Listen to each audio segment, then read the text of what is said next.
Tengan todos muy buenas tardes, jóvenes. ¿Se me escucha? Sí, Lick, buenas tardes. Buenas tardes a todos. No olviden poner su nombre en el chat para que tengamos control de asistencia. Bien, el día de hoy vamos a desarrollar algunos temas. Son 3 temas prácticamente, pero espero que los compañeros ya estén aquí. Pero solamente está Marcela, que nos va a desarrollar el concepto de las funciones mentales. Nos faltaría Henry y nos faltaría Antonia Carolina, que tampoco todavía. Así es que vamos a empezar con los que estemos, ¿no? Si gustas, si estás lista, Marcelita, podemos comenzar contigo, no hay ningún problema. Ok, Lick, ahorita comparto. Ok. Licenciado, yo tengo una pregunta. Dime, Claudita. Mire, ¿y la evidencia cuándo se va a entregar? ¿Otra vez? La evidencia sobre la... Bueno, es como hicimos la vez pasada. Así es, ya en la plataforma ya está el espacio donde ustedes las pueden ir poniendo, los que ya expusieron, ¿verdad? Los que ya expusieron pueden ponerlas ahí ya para que la gente las vaya ya teniendo listas. Después solamente bajamos todas y las tenemos como evidencia de que tenemos todas las presentaciones. Ya el espacio ya está abierto. ¿Ya? Lick, de eso le iba a preguntar yo. Revisé Sí, la plataforma y solamente 2 presentaciones estaban. O por sea, del eso martes anterior no están las presentaciones. lo De que hecho, yo pasa, de ponerla lo, está viendo la subido de aviso. lo que pasa es que yo hasta ahorita solo vi que Eunice era la única que había puesto ya las presentaciones, pero ya creo que son 2 o 3, hoy día no he revisado. Pero sí, hay que irlas poniendo todas ahí. Terminaste tu presentación, Ana Gloria, chum, subila. Y ahí está lista ya Yo esperando. la subí Pero el martes y no estaba. Ahorita revisé yo eso de las subidas de las exposiciones y no estaban, por eso le pregunto. a lo Porque habían mejor, varias. a lo mejor las has puesto mal. ¿Ya? Pero sí, hay que revisar otra vez ahí porque el espacio, la etiqueta que se puso ahí es exclusivamente para eso, para ir poniéndolas ahí. Yo supuestamente tendría que recibir 24 exposiciones, pero van a ser 22. Prácticamente sería el número a jugar, serían 22. Así es que hay que estar revisando y mirar si lo hiciste bien o no lo hiciste bien, o hay que volverlo a hacer. A lo mejor algo pasó con la plataforma, uno no sabe tanta cosa que puede pasar. ¿Me entendés? Hay que revisar otra vez. Sí, Lick, vaya, gracias. Inténtenlo, sí, háganlo, hagan el esfuerzo, ahí está todo. Bien, estamos con, iría Marcelita, ¿no? El concepto de las funciones mentales, niveles de capacidad he puesto ella, pero ahí está. Concepto de las funciones mentales. Ahí estás lista ya, Marcelita. Ponerlo en presentación de PowerPoint. Ahí está. Listo.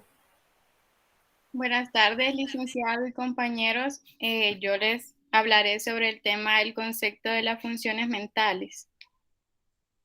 Las funciones mentales son aquellas que cuando hablamos nos referimos a los procesos psicológicos del ser humano que permiten relacionarse con su ambiente y tener conocimiento de su propio mundo interior. También se les denominan funciones superiores del sistema nervioso central del humano. Lev Vygotsky es un psicólogo ruso que él determinó que las funciones psicológicas surgen de la psicología educativa porque propuso la existencia de 2 grupos principales, los cuales son las funciones psicológicas elementales y las funciones psicológicas superiores. Vygotsky desarrolló en el conjunto de su obra ya que se destacan 6 funciones primordiales, las cuales son percepción, intelecto, planeación, memoria, atención, emociones y el habla.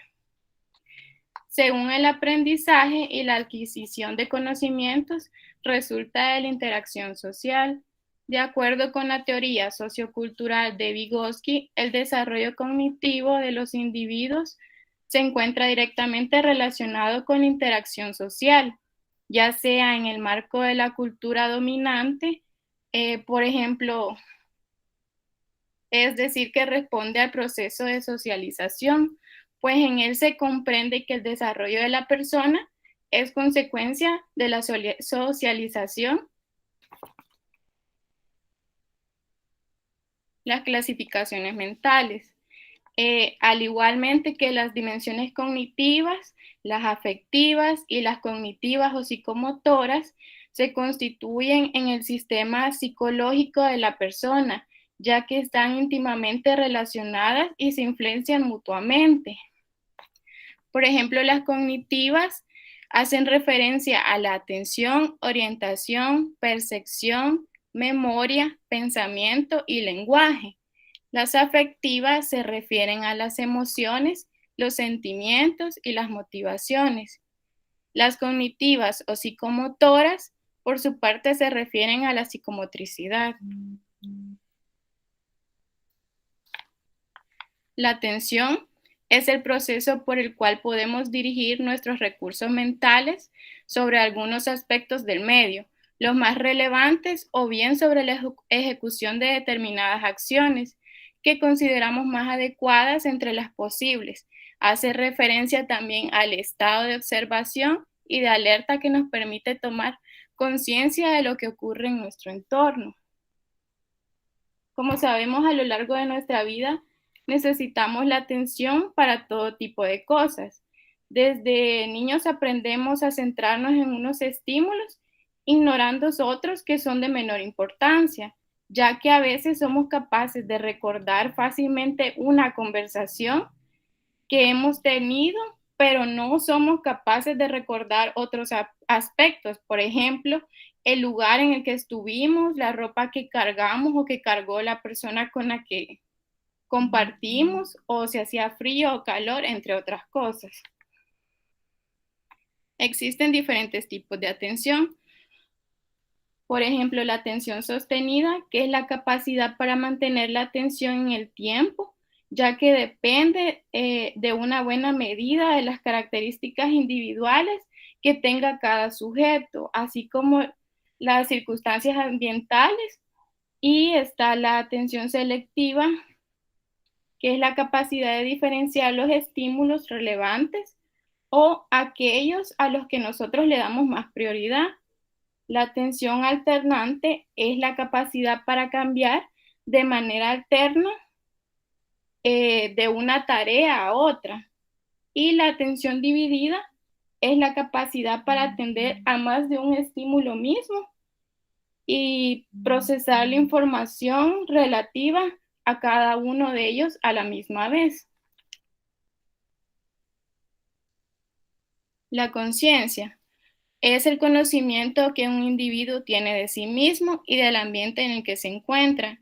Incluye los sucesos que ocurren en el ambiente, las sensaciones corporales, los recuerdos, los pensamientos, los procesos de toma de decisiones y de resolución de problemas. El concepto de conciencia no es sinónimo de la mente humana en general, ya que existen muchos procesos mentales e información capturada por los sentidos que no están disponibles a la conciencia. Bueno, como sabemos, conciencia se denomina al acto mediante el cual una persona es capaz de percibirse a sí misma en el mundo.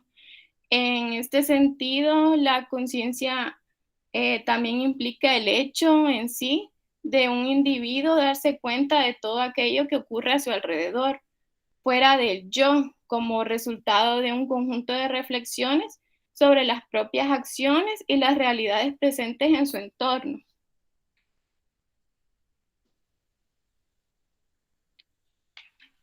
La percepción es percibir el proceso de orden superior para reconocer e integrar patrones complejos de las sensaciones, definiendo a la sensación como el proceso para detectar estímulos del cual depende la percepción, ya que constituye además un proceso cognitivo que implica el acto de dar significado a lo captado y permite la interacción entre una persona y el mundo que lo rodea. En la percepción podemos decir que es un proceso individual que realizamos nosotros los seres vivos y que consiste en percibir, procesar e interpretar los estímulos que provienen del entorno y al mismo tiempo de su interior, ya que inicialmente el humano cuenta con funciones básicas de modalidad sensorial, ingresan y procesan estímulos dejando un registro de memoria que se van tomando significado luego del procesamiento cognitivo. El aprendizaje y memoria. Se refiere al proceso de adquisición de información nueva o de patrones nuevos de conducta, señalándose que es un término genérico para un número diverso de diferentes procesos cognitivos. También puede ser definido como un cambio en el estado de un sistema producido por la experiencia y reflejado en el comportamiento. Bueno, memoria sabemos que está memoria a corto plazo, que es aquella información que se maneja por periodos breves y es considerada una memoria del presente. Está la memoria a largo plazo, que es aquella que mantiene la información por largos periodos de tiempo, se puede decir que por toda la vida, y en este proceso de memorización a largo plazo es importante que los eventos o objetos se asocien con un valor emocional que favorezca el ser recordados. Un ejemplo de ella podría ser la comida que nos prepara nuestra mamá, es un sabor que no se va a comparar a otras, o sea, pueden ser parecidas, pero jamás serán iguales. Esto es algo que va a ser recordado, o sea, para siempre, para toda la vida.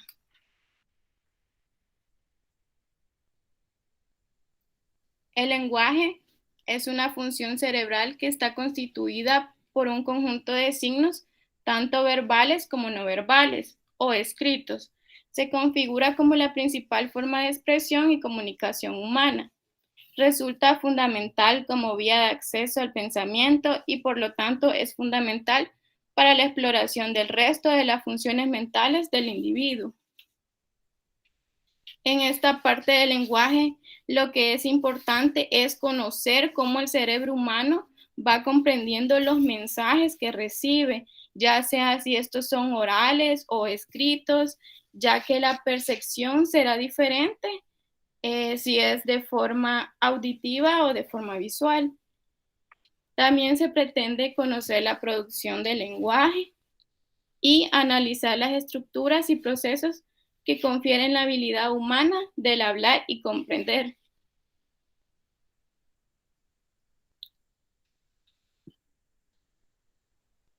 La emoción indica el análisis de un suceso interno o externo como significativo, que se acompaña de activación corporal, expresión facial y evaluación subjetiva.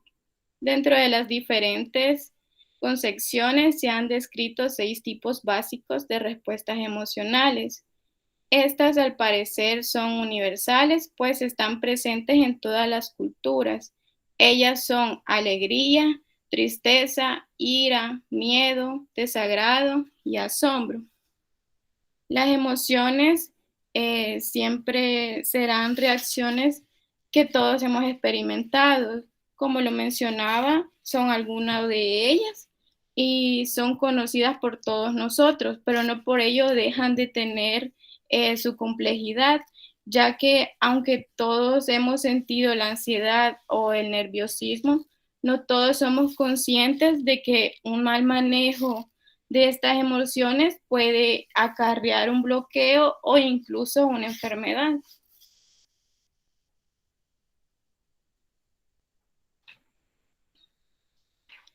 Las funciones mentales. Como lo explicaba Vygotsky, él clasificaba las emociones dependiendo de su orden de aparición, ya que estas también pueden clasificarse en el aprendizaje, ya que es el resultado de la interacción con otras personas. También explicaba que su ambiente social es muy importante. así su constitución biológica y genética que tenemos va a jugar un papel mínimo en el desarrollo cognitivo del individuo. Así, esta conformará las bases en las que el pensamiento y el lenguaje se va a formar, se va a moldear, y es por eso que existen artes, lenguas y costumbres diferentes que son dependiendo del lugar donde nacimos. Es por esto que su teoría fue denominada teoría histórico-cultural, y así denomina funciones mentales en dos tipos, las cuales son funciones mentales inferiores y funciones mentales superiores. Las inferiores son funciones naturales y determinadas genéticamente, y el funcionamiento derivado de esta función es limitado. Dice que las funciones de estas son limitadas porque esto está condicionado por lo que podemos hacer, por lo que aprendemos a hacer por sí solos, y están las funciones mentales superiores, que estas se adquieren y desarrollan a través de la interacción social y están determinadas por las características de la sociedad, por lo tanto se encuentran mediadas culturalmente. Bueno, por ejemplo, aquí podemos observar en la primera imagen que cuando un niño llora porque algo le duele, su expresión será un resultado de una función mental inferior, ya que esta es una reacción al ambiente. Como podemos ver, le están poniendo una vacuna. Por lo tanto, su reacción será normal. En la imagen de abajo podemos observar que el niño hace un llanto intencional.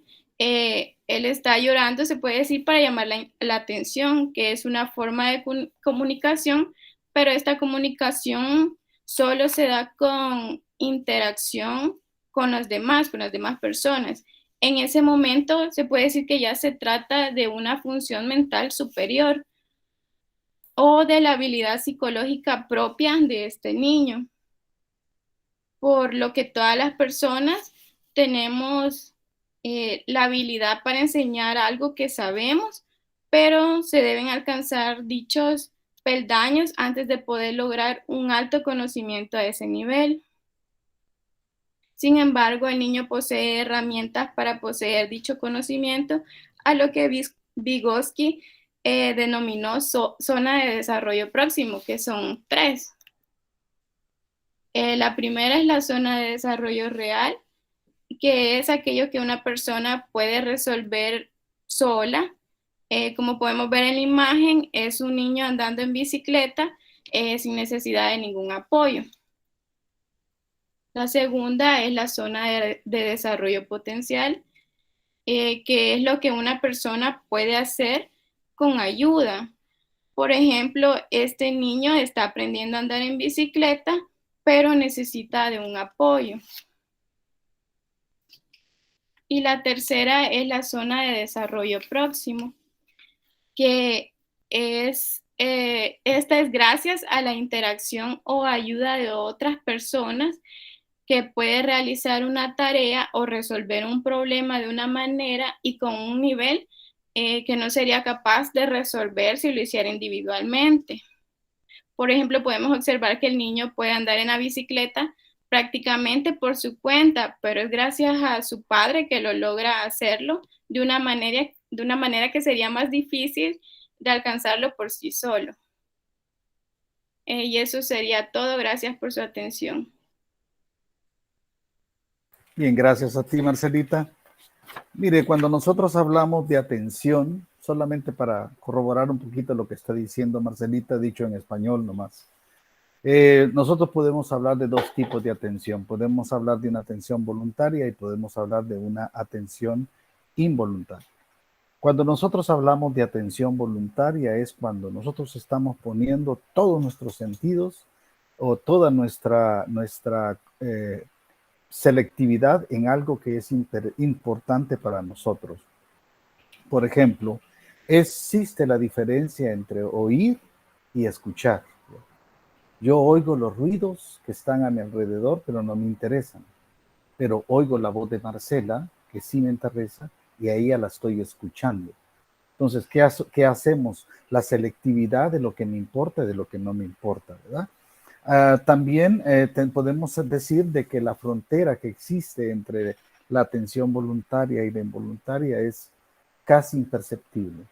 Algo que para mí ahorita es voluntario, como la voz de Marcela, pasa a ser involuntario cuando viene Efraín y me dice, mire, licenciado, tengo una pregunta. Entonces, Efraín pasa a ser y a tomar mi atención voluntaria. Marcela pasa a segundo plano, ¿verdad? Entonces, así funciona la atención, dicho en español. Ahora existe la selectiva, existe la sostenida, la alternativa, la dividida. ¿Ya? Por ejemplo, yo soy uno que yo necesito, cuando estoy calificando, por ejemplo, yo estoy oyendo música. Entonces, quieras o no, yo tengo una atención dividida. Puedo estar haciendo dos cosas al mismo tiempo y no me va a sacar de mi atención. Para que yo cambie de modalidad de atención voluntaria e involuntaria, también se necesita mucho lo que se llama los distractores. Un distractor es aquello que te cambia el chip para otro lado. Cuando hablamos de conciencia, nosotros ya sabemos, ¿verdad?, lo que hemos concebido siempre, que sabemos qué es lo bueno, qué es lo malo, qué podemos, qué no podemos, qué debemos, ¿verdad? Y cuando hablamos de percepción, para redondearlo un poquito, Marcela lo explicó muy bien, pero yo lo digo en español, ¿verdad? Por ejemplo, la percepción tiene una palabra clave que es la interpretación. Yo interpreto todo aquello que soy capaz de captar a través de los 5 sentidos. Lo que yo capto a través de los 5 sentidos se llama sensación, ¿ya?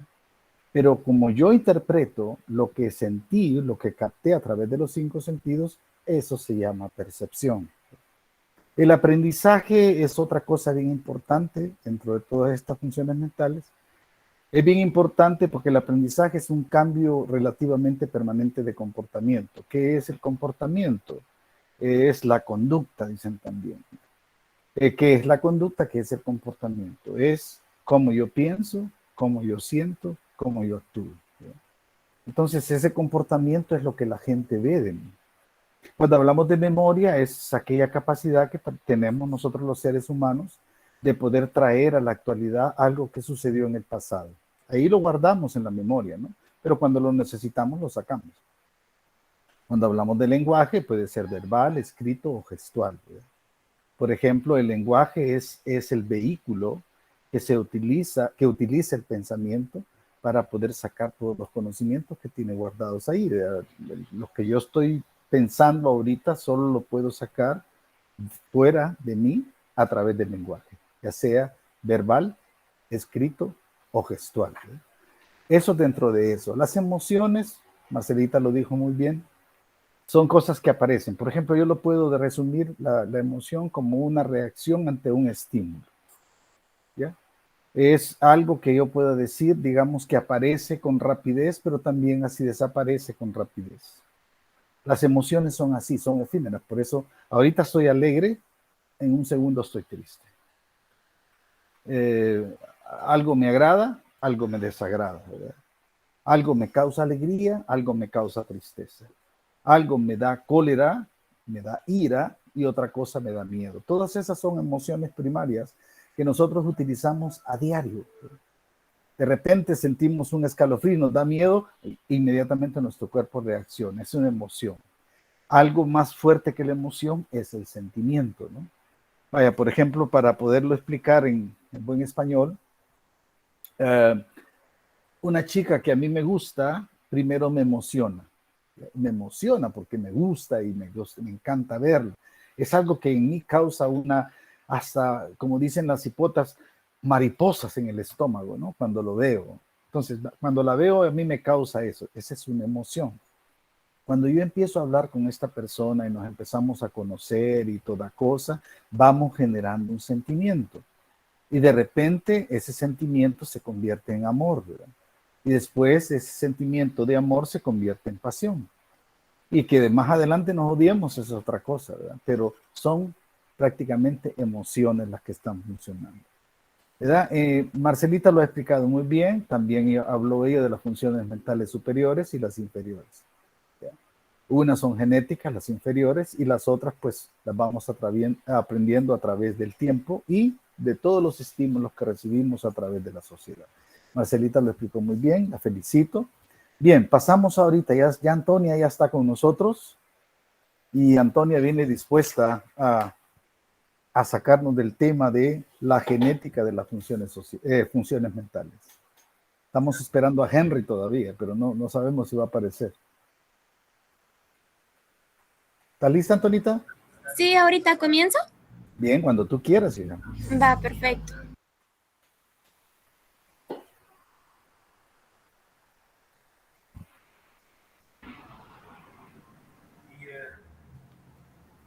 Para serles sincero,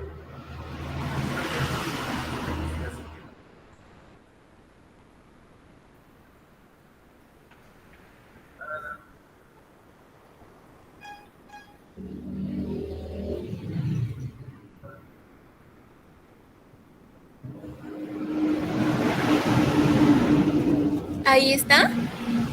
¿Estás lista? ¿Y esos son vehículos los que pasan cerca de tu casa? Sí, es que literalmente vivo enfrente de la carretera.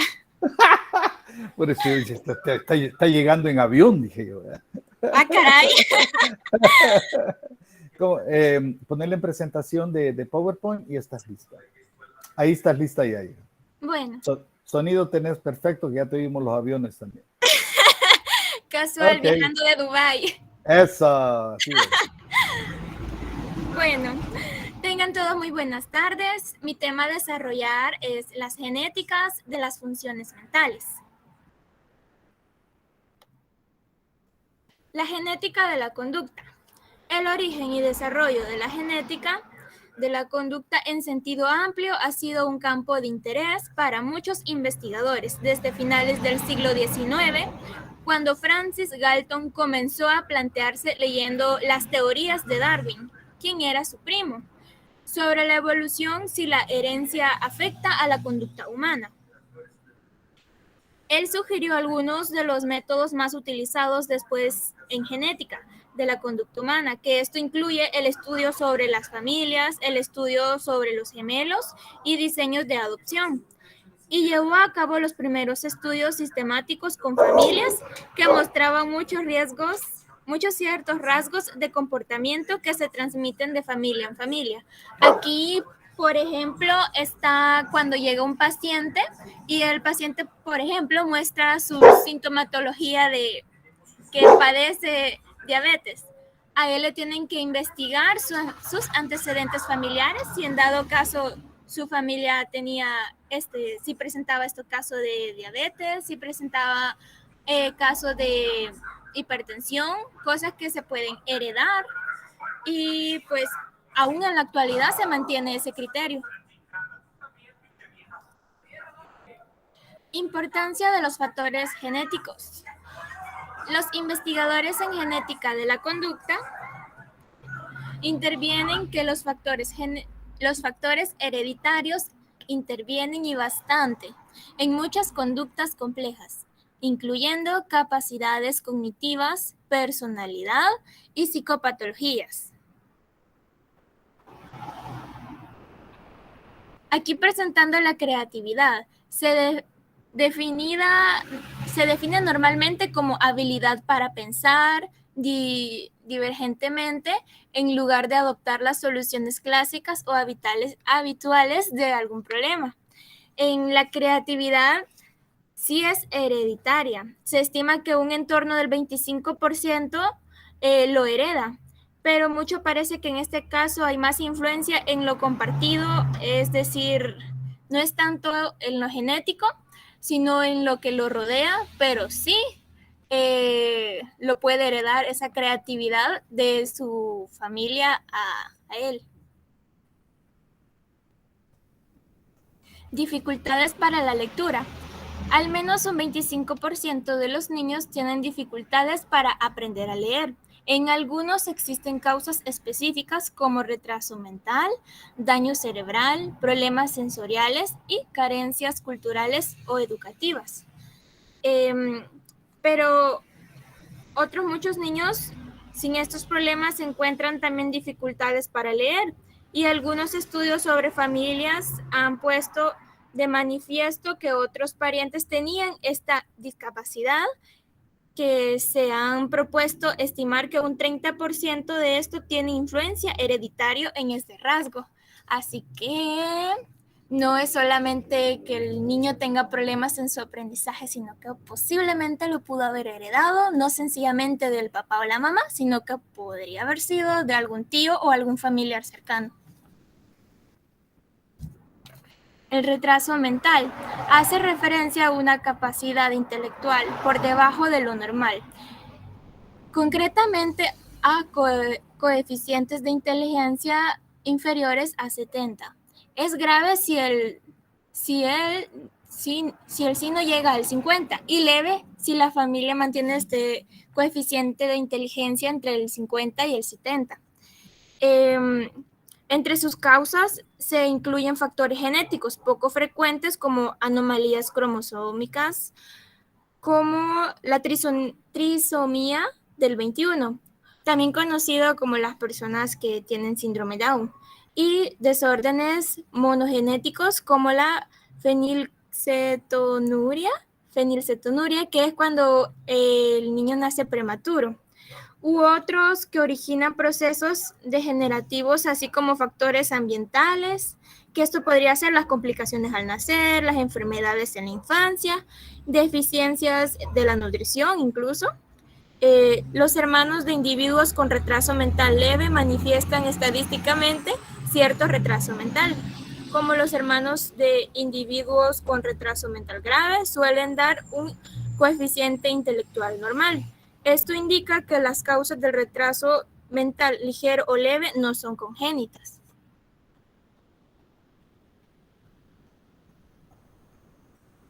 La personalidad.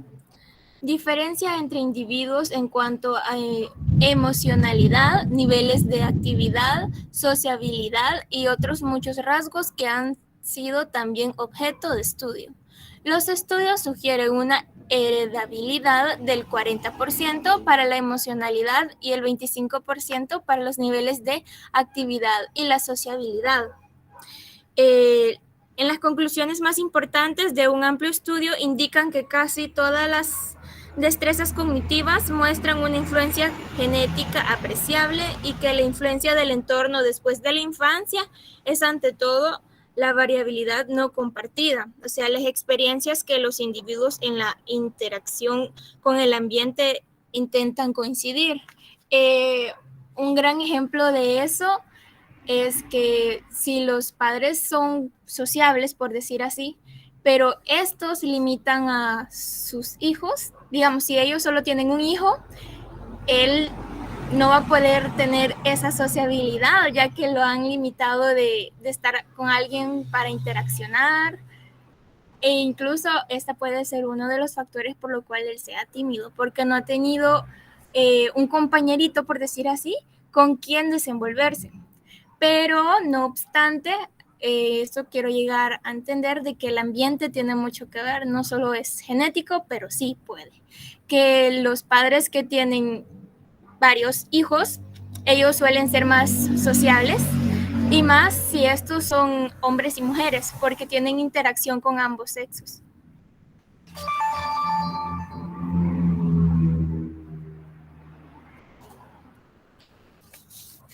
Otros rasgos de la personalidad. Se dispone de datos sobre la heredabilidad, de la rebeldía, la empatía, la desconfianza, la anatomía y la búsqueda de sensaciones. Todos muestran alguna influencia genética y a menudo indicios de varianza genética no admitida. Se han establecido también correlaciones sobre la heredabilidad en un rango aún más sorprendente sentido, es decir, el bienestar, la capacidad de liderazgo muchas veces también es heredada al tomar como una figura paternal a la mamá o al papá. Si lo ven como un líder y ven cómo él se desenvuelve, ellos adoptan esa postura. Así que como es genético, también es ambiental, ya que ellos están viviendo eso.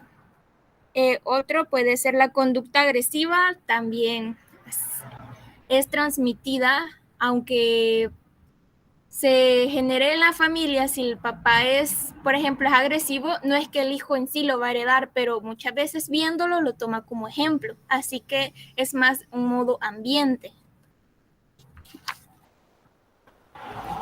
¿Qué es un trastorno hereditario? Un trastorno causado por la presencia de mutaciones, o sea, cambios en ciertos genes o cromosomas, se basa de padres a hijos. Los síndromes hereditarios se heredan. Esto es decir, que de unos a otros se va compartiendo, o sea, de padres o varios familiares cercanos. ¿Cómo se lo puede transmitir su madre, su hermana, su tío? Que tengan el mismo trastorno, se le puede ser transmitido. Y las psicopatologías. Cabe mencionar que la esquizofrenia ha sido una de las más estudiadas. Según esto, la heredabilidad de la propensión a la esquizofrenia será alta, quizás mayor al 70%. Aquí me gustó este tema porque hay una estadística en la que se refleja de que la esquizofrenia es sobre todo heredada. Hay una alta tasa de personas que lo han heredado, descartando los golpes, problemas psicológicos, el consumir sustancias tóxicas, drogas, es más heredada que adquirida. Y quienes no saben cómo se presenta la esquizofrenia se presenta sobre todo por alucinaciones auditivas, alucinaciones de otras índoles, ya sea olfatorias, gestatorias, así presentadas visualmente, celos, manías persecutoras, sentimientos de que lo están vigilando, de que se siente sometido a algo. Y también cabe mencionar que otra de las depresiones, otra de las enfermedades que son transmitidas comúnmente es la depresión, y a veces la depresión es hereditaria, lo que significa que está presente en su familiar y su riesgo de que lo padezca alguien que viene de él puede ser mayor si tiene a su padre, a su madre o hermano con esta enfermedad. Una afección médica, esto lo puede provocar los problemas de tiroides o deficiencias de nutrientes que pueden causar la depresión. Hay un nivel genético que se considera que la depresión es una enfermedad compleja en lo que intervienen tanto factores genéticos como ambientales. Así que una influye a la otra, hasta en la esquizofrenia como en la depresión. Enfermedades hereditarias y congénitas. Se incluyen las enfermedades hereditarias determinadas por los genes. Muchas son degenerativas y las malformaciones congénitas no heredables. Entre ellas están la enfermedad de Huntington, que se manifiesta entre los 35 a los 43 años y consiste en una degeneración nerviosa que produce trastornos psíquicos y pérdida de control de los movimientos y suele conducir a la muerte. De ahí está la hemofilia, que es un defecto hereditario que impide la normal formación de coágulos de sangre. La distrofilia muscular, que se caracteriza por la debilidad y la atrofia progresiva del tejido muscular y que puede ser acompañada de una degeneración nerviosa. Son las personas que están como temblando. También está el síndrome Down, que es una causa más frecuente de discapacidad psíquica congénita. También agregando un poco más a lo anterior de la esquizofrenia, hay estudios que se está intentando confirmar que existe un gran marcador genético relacionado con la esquizofrenia en el cromosoma 5. En el cromosoma 5 se presenta esta anormalidad. Y esto ha sido todo. Muchas gracias. Ok, muy bien. Antonia, está muy bien. Has enfocado muy bien todo lo que tiene que ver, ¿verdad? Pero yo se lo voy a redondear en una sola palabra, la famosa anamnesis, ¿no? O sea, el historial clínico del paciente. Eso es bien importante que nosotros sepamos si hay en la familia. Vaya, por ejemplo, en mi caso personal, yo soy hipertenso, no porque yo tenga problemas, soy hipertenso por historial familiar. Yo fui deportista toda mi vida y sería raro que yo fuera hipertenso, no sé si he sido deportista toda mi vida, pero soy tratado como hipertenso por historial familiar. Por lo tanto, uno debe de estar siempre cuando ustedes vayan a entrevistar por primera vez a su paciente y todo eso. Por eso es la importancia de conocer la genética de las funciones mentales, porque también hay tantas cosas que están ahí conglomeradas que nos van a servir a nosotros para tener un poco más de herramientas para poder, digamos, establecer un diagnóstico final, ¿verdad? Si hay historial diabético de generación a generación, ¿no? De la segunda a la tercera, hay que estar listo para eso. Hay que saber que puede suceder eso. Y así vamos a ir entrándole a eso, ¿no? Para que ustedes se den cuenta cómo afecta la parte genética en la conformación de cualquiera. Nosotros nos extrañamos que de repente dicen, mire, es que el niño salió hemofílico. ¿Y qué? ¿Va de la noche a la mañana salió hemofílico? Por supuesto que no. Eso tiene que ver con unos genes que vienen o provienen ya sea de papá o de mamá y que vienen en el árbol genealógico de la familia. Por eso es que nosotros tenemos que ocultar mucho, por eso tenemos que oír al paciente, por eso nosotros tenemos que conocer bien al paciente, no solamente tratarlo ya sea biomédicamente, o sea, síntoma, cura, tratamiento, curación. No fisiológicamente, también él es una persona que tiene temperamento, que tiene personalidad, que tiene carácter y además tiene genética.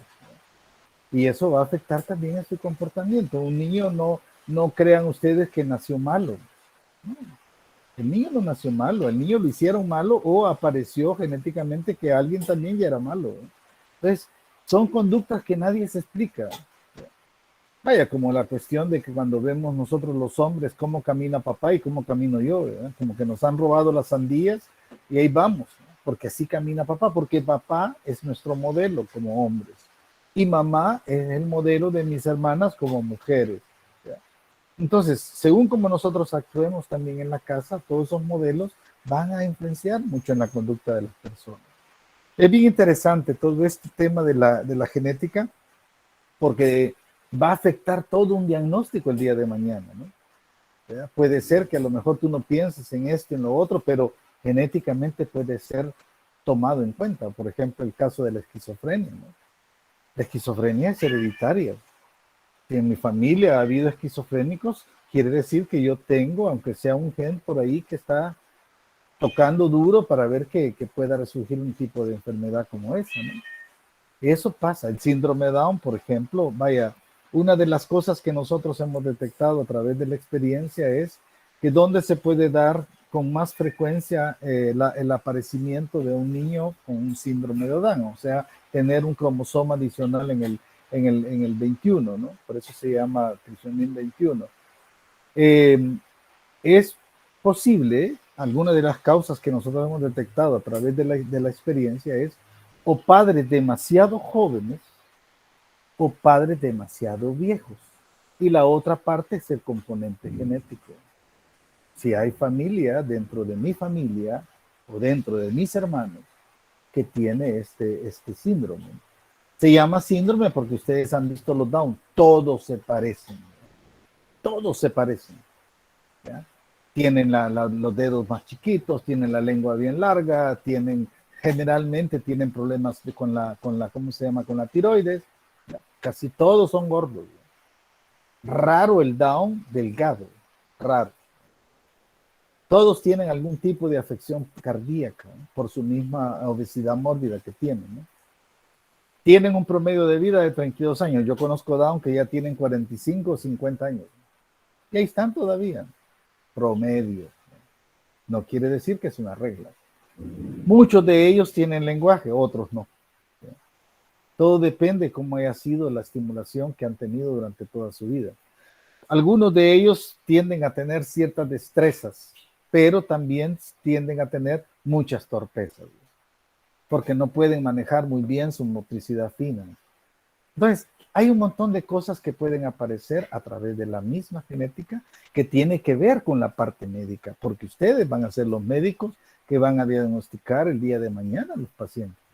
Hay que tomar en cuenta toda la información que le puedan proporcionar. Eso es bien importante. Bien, no apareció Henry, ¿verdad? Bien, el Henry nos quedó mal entonces.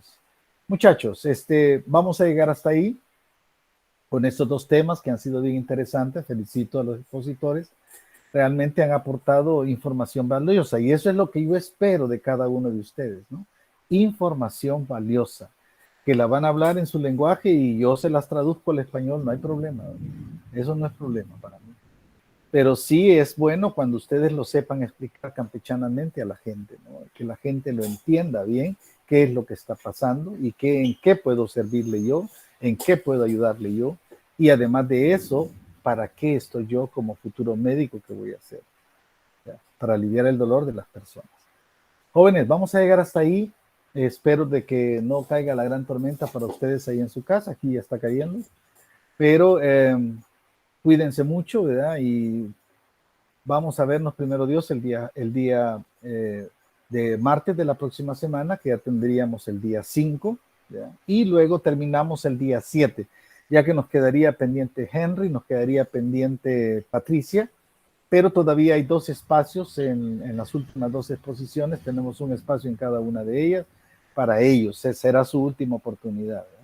Y por favor, lo que estábamos diciendo al principio con Ana Gloria y con Marcelita creo que era, es que ya está ahí, en la plataforma está el espacio donde ustedes pueden ir poniendo sus presentaciones, para que no estemos a la carrera en el último minuto queriendo subirla, hagámoslo ya, ahorita que nos quedan unos cuantos minutos de extra de libertad, pues hagámoslo, ¿no? Y no dejen de revisar las exposiciones de los demás compañeros, hay muchas cosas buenas que están ahí. Te lo digo con experiencia que son buena información, ¿verdad? Y eso les puede servir el día de mañana, que esa es la intención de todo esto y avanzar con las temáticas, desarrollando las temáticas en una forma, interactuando ustedes y yo, y además de eso, profundizando ustedes y yo. De eso es lo que se trata el aprendizaje. Ok, estamos hasta ahí, jóvenes. No hay ninguna pregunta, comentario o alguna cosa que quieran externar. Está libre. ¿Quién quiere hablar? ¿Nadie quiere hablar? Eso es lo que me encanta de esta clase, nadie habla, ¿no? ¿Cuál era el problema? Yo me equivoqué, fíjese. Lo subí en el link anterior, hombre. Ajá, por eso era. ¿Te das cuenta que no era yo? Yo era inocente. Yo sabía que algún error había cometido. Vayan colocándolo ya de una sola vez para que avancemos en eso. Ok, muchachos, cuídense mucho. Les deseo una feliz fin de semana, ¿verdad? Ya viene mañana el viernes y luego viene el fin de semana. Y nos vemos el próximo sábado, primero Dios. Ok, hasta luego. Gracias, feliz tarde. Adiós, Liz. Chao. Adiós, cuídense mucho. Gracias, Liz. A la orden, cuídense.